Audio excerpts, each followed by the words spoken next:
Kalang patagan, gusto mag single ring ka, mag 32 teeth ka, hanap ka ng ano, ng 34. Ito sa amin 34. Ay hindi, yung isa pala yung 34. Sa kanya 30. 36 yata yun. Hindi, ito 32 to. Bilangin mo yan Jer, ilan yan? 36 ba Ito yan? 36. Para alisin mo na rin yung isang ano mo, yung rear di mo para gumaang. Ay sige, nalagay ko yun sa'yo. Kaya lang cross country ka ano yan eh. Pagka patagan di ka makaano, makahataw. Kahit kayang pa ng legs mo hindi na makapapadyak. Wala nang load.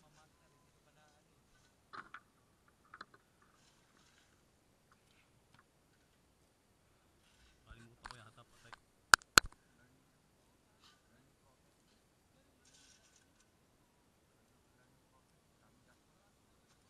Kasi matanggalin mo na yung ano mo, yung dito mo, bar end mo.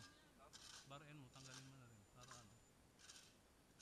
Kaya lang pag sa ano nga sa patag yan ang panghataw, panghawak.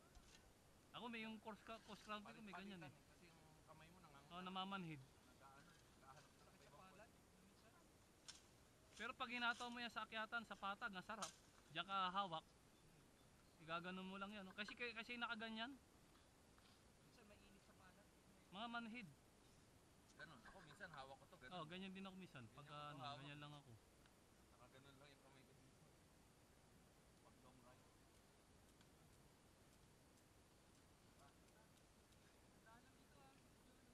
Saan tayo? Dito na tayo?